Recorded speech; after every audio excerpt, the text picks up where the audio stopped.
Nidia Caja, por la información. Como les informé, les adelanté, estamos con el abogado del expresidente Alberto Fujimori, el doctor William Paco Castillo.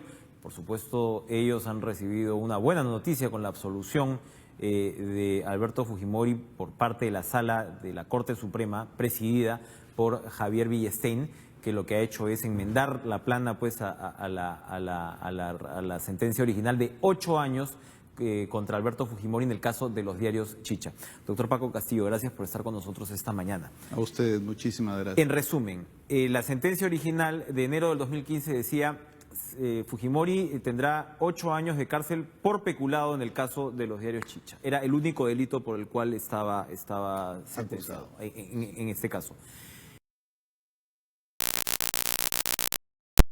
Que se ha dado a conocer. La sentencia hace un análisis primero del tipo penal, la función del presidente de la República respecto a caudales, dice que no se dan los presupuestos de la tipicidad objetiva y analiza la prueba que se glosó durante toda la trama del proceso para concluir que ni hay tipicidad objetiva, es decir, no hay peculado como tipología penal, tampoco la prueba es incriminatoria, la prueba de cargo es suficiente. Nadie, en otras palabras, declaró que Alberto Fujimori hubiera ordenado o conocido respecto al desvío de fondos públicos para la compra de la línea editorial de estos llamados diarios Chicha, diarios basura, y lo absuelve de la incriminación fiscal. En consecuencia, declarándolo inocente, le quita los años que se le había impuesto a nuestro criterio de modo injusto y también lo exime del pago de reparación civil y de la inhabilitación como penas accesorias. Ahora, pero la Procuraduría en su momento declaró que el propio Vladimiro Montesinos en su testimonio había involucrado al presidente Fujimori, que él sabía de cómo funcionaban estos diarios. También la Corte Suprema, es cuestión de que el Perú a través de sus televidentes acceda a la página web del Poder Judicial y conozca el fallo.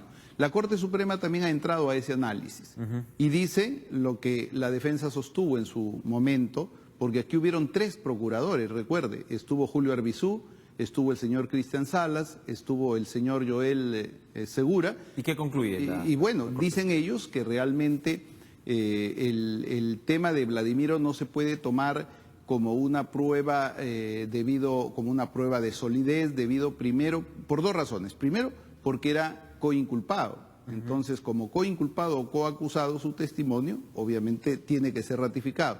Cuando fue llamado a la sala, no se ratificó. En consecuencia, esto es un principio que rige el sistema penal aquí y en el mundo y en todo Estado que se precie de derecho, y por lo tanto ese testimonio, al no ser sostenido... Es el caso de Montesinos y el caso de otro testimonio más, ¿no? Estaba el exministro precisamente también coinculpado, que también declaró en su momento. Pero ninguno de los testigos, por si acaso, porque seguramente los detractores van a decir otra cosa, diciendo o creando situaciones que no existieron en el proceso.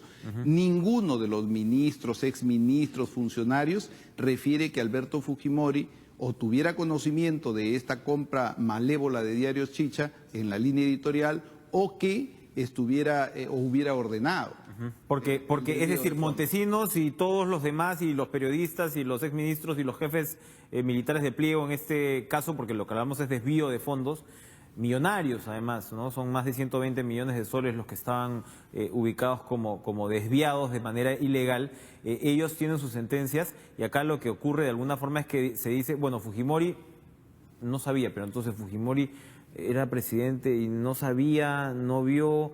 Esto era una cloaca que se colgaba diariamente en los kioscos. Rivales, adversarios políticos de Fujimori fueron pulverizados a través de este método que lamentablemente tanto le costó a la prensa. Uno recuerda el caso del fallecido exalcalde Alberto Andrade.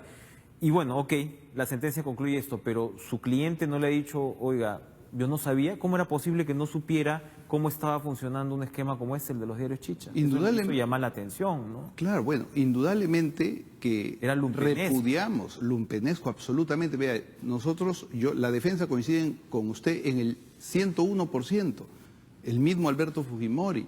Pero, oiga, esta cloaca que se exhibe en los kioscos a nivel nacional a través de una prensa basura, ¿no subsiste?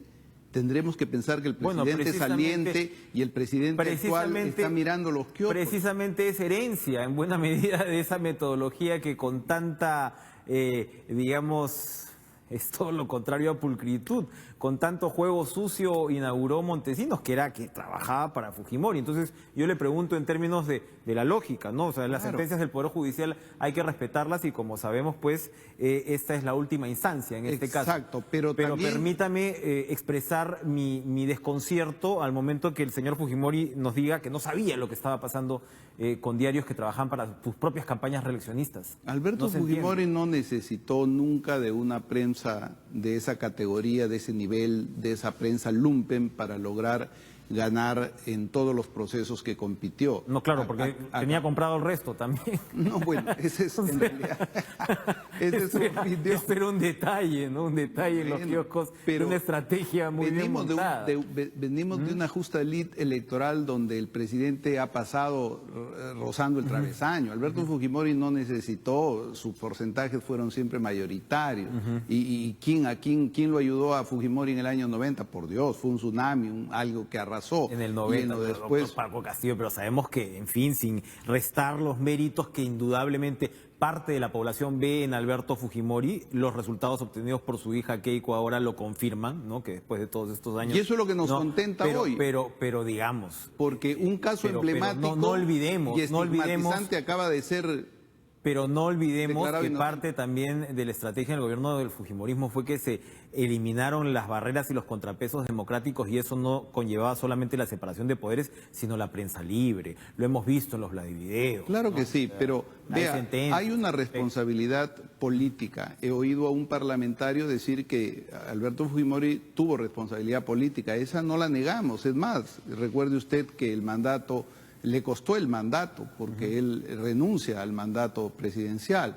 O sea, la responsabilidad política no la negamos. Nosotros defendemos el tema punitivo en materia de incriminación. Cuénteme usted, ¿cómo usted, entiendo yo, bueno, usted por supuesto ha insistido como defensa, moviendo el caso de la sentencia madre, digamos, ¿no? de la sentencia de 25 años que tiene que ver pues con el destino de Fujimori, si Fujimori puede ser indultado o no. Consiguió una... ¿qué cosa fue esto? Una aclaración, una respuesta, lo del Tribunal Constitucional. Claro, ¿no? nosotros... Es una aclaración donde la interpretación que usted hace es que se elimina el tema de lesa humanidad. Para nosotros... Otros dicen que no es así. Bueno, no, pero es cuestión de leer nomás. Okay, sí, todos sabemos leer. Sí, he leído la sentencia, pero la sentencia no lo elimina como tal. Dice que no hay una tipificación nacional y que esto es un tema declarativo. Pero otros abogados dicen esto de todas maneras amarra al compromiso internacional del Perú con los derechos humanos. Es decir, porque para explicarle a los televidentes, ¿de qué hablamos cuando hablamos de si es lesa humanidad o no es lesa humanidad? Esto tiene implicancias en lo que sería un posible indulto, esto tendría implicancias en beneficios penitenciarios, ¿verdad? Y esto tendría implicancias en, por ejemplo, incluso si se da un indulto, si la otra parte quiere quejarse o querer invalidar ese indulto ante instancias internacionales. Esta última sentencia, ¿cómo se suma a su estrategia legal? Porque lo que usted quiere es que Alberto Fujimori, por supuesto, esté en la calle, ¿verdad? Esté libre. ¿Cómo suma esta sentencia en esa línea? Nosotros tenemos una sentencia del máximo tribunal constitucional en materia de interpretación de los derechos constitucionales en el Perú, con un voto a favor, recuerde. Teníamos esa sola arma en la mano, porque de todas maneras es un voto de un magistrado que nos dio la razón. Ahora, de cara al último proceso que mandaba que se juzgara la primera extradición... El magistrado Sardón, perdón, ¿no? Fue el del voto a favor. Sardón, sí. Ahora tenemos una sentencia que determina una interpretación extensiva arbitraria respecto al delito de peculado. ¿Pero por qué esta sentencia influenciaría la otra? No influenciaría en cuanto a relación de dependencia, sí en cuanto de cara a una administración de justicia, de cara a una petición que por fin se da y se consigue, de cara para nosotros a un tribunal equilibrado, justo y valiente, porque se puede decir, seguramente detractores, más tarde he oído que va a venir uno de los procuradores enemigo político del régimen de Alberto Fujimori y seguramente dirá que acá hay impunidad. Eso es falso. El país tiene que saber que aquí no hay impunidad porque hay 29 personas condenadas.